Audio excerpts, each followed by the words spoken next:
আমরা এখন যাচ্ছি দেবতার পুকুর। এই ১২০০ সিঁড়ি বেয়ে আমাদেরকে পাহাড়ের চূড়ে উঠতে হবে। সেখানে আছে একটা দিঘি, সেই দিঘিটাকেই বলা হয় দেবতার পুকুর। আমরা সেই দেবতার পুকুরেই যাচ্ছি এখন সিঁড়ি বেয়ে বেয়ে। সেই দেবতার পুকুরটা নাকি অনেক আগের। তো এখানে প্রতি বৈশাখ মাসে জাঁকজমকভাবে এখানে পুজো করা হয়। সকল দর্শনার্থীরা এখানে এসে পূজা অর্চনা করেন এবং এই দিঘিটার মধ্যে স্নানও করেন। বছরে একদিন হয় বড় করে। ১২০০ সিঁড়ি বেয়ে প্রতিনিয়ত ওই এলাকার মানুষজন বাজারে যায়, বাজার থেকে আবার আসে। তাহলে তাদের কতটুকু পরিশ্রম, আর তারা অটোমেটিকলি তাদের অভ্যাস হয়ে গেছে, তাই তাদের তেমন কোনো পরিশ্রম হয় না কিংবা তাদের তেমন কোনো কষ্ট হয় না।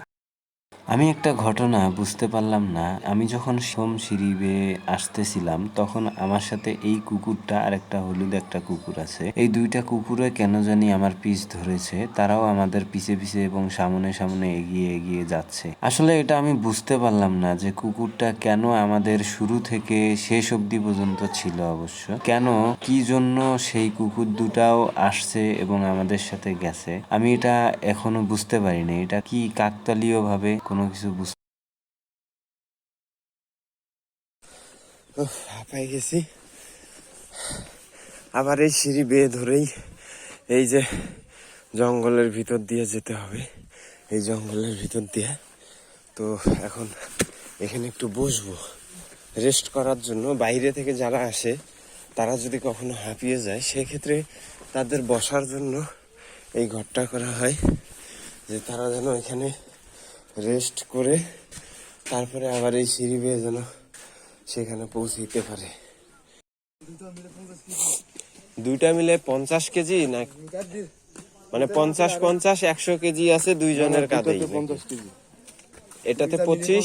হ্যাঁ হ্যাঁ, সেটাই বললাম। মিটারে গোছাই দিলে হ্যাঁ আর বাতি হইবারে।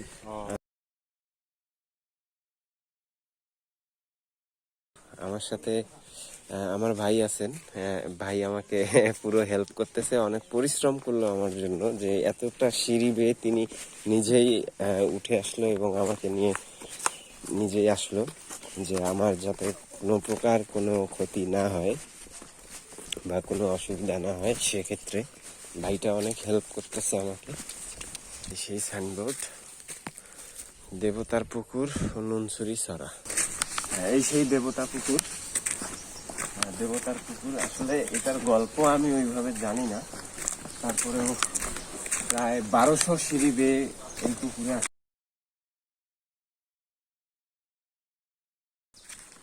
এই দেবতা পুকুর। অবশেষে চলে আসলাম দেবতা পুকুরে। এটাতেও তো পূজা হয় না, এই পানিটাতেও তো পূজা হয়।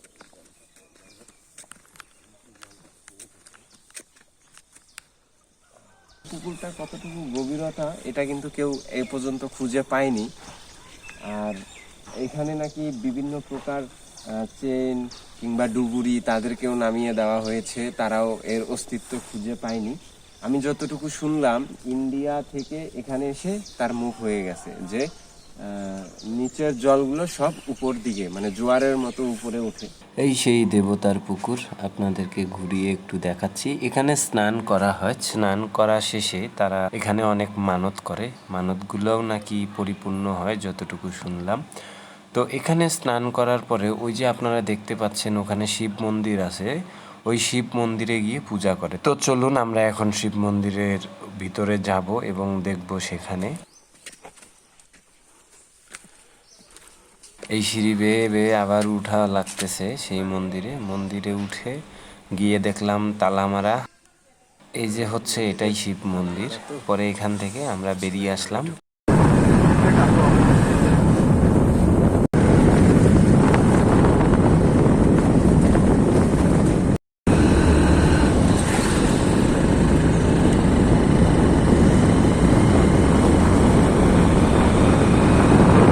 যাওয়ার সময়